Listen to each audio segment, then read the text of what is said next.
What the hell are pops? Well, the first impression I get if I hear this word is that it's something not harmful, but rather attractive or delicious. Pops, it's a sound.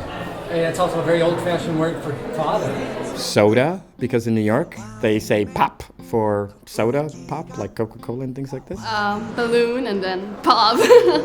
And think about sweets, like, the candies, like the lollipops. Fathers, how's your pops doing? And they're referring to your papa. About explosions. A drink because of the alcohol pops, yeah. Popsicles. That's kind of frozen sugar-colored ice.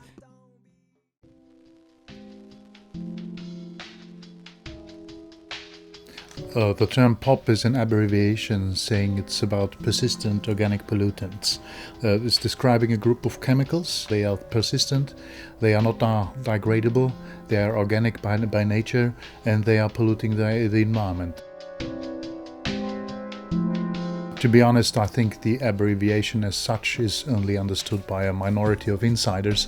There are many different associations as to the term POP, so it might be not the ideal world, but for us in the chemicals policy arena, we know what the terminology is like and what POP stands for. These chemicals show some of the most awkward properties chemicals can even show. They are not only hardly degradable, they can even be transported along very long distances, and they have a very high degree of toxicity. So they stay with us for a very long time, they accumulate along the food chain, and they don't stop to show their toxic effects. That was what's making them so harmful.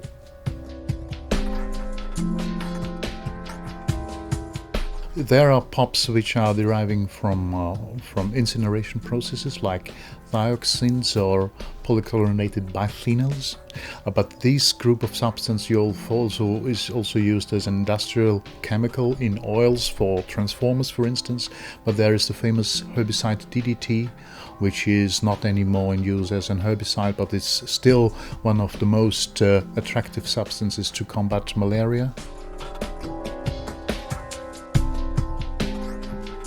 The Stockholm Convention on POPs tries to ban those industrial chemicals, so in the ideal world we should have the situation that none of these is entering into new products, but POPs have been used in very common products like personal computers, electronic devices, or textiles for outdoor use,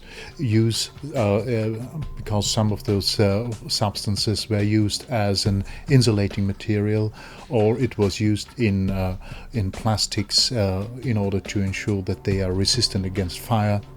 There is a worldwide initiative trying to ban new chemicals from entering the market, so it is our aim to ensure that no additional POPs enter the market, but what even is more difficult, to ensure that the POPs already present in the biosphere, that they are getting down in concentration. I have to be honest that these possibilities are quite limited. One aspect, for instance, one could follow is if you do have a wood furnace at home, an oven which is fired with wood, you should ensure that the wood used is dry and the ventilation of the oven is optimal, so that no dioxins are formed. What you can do is to avoid, for instance, products which might be contaminated with POPs. So there are eco-labels around that give you a certain degree of security that these products don't contain persistent organic pollutants. So read the instructions on the articles, and then if you use environment friendly products which are also correctly labeled, you might be on the safe side. There are brands which are industry-based, which are developed in cooperation with public authorities. For instance, the Energy Star label. This is, according to my collection, also a scheme which enshrines if the produced article contains POPs or not. But then there are the classic eco-labels like the German Blue Angel, the Austrian Umweltzeichen or the Nordic Swan. These are typical eco-labels. Ah, I get it. Pops are toxic chemicals.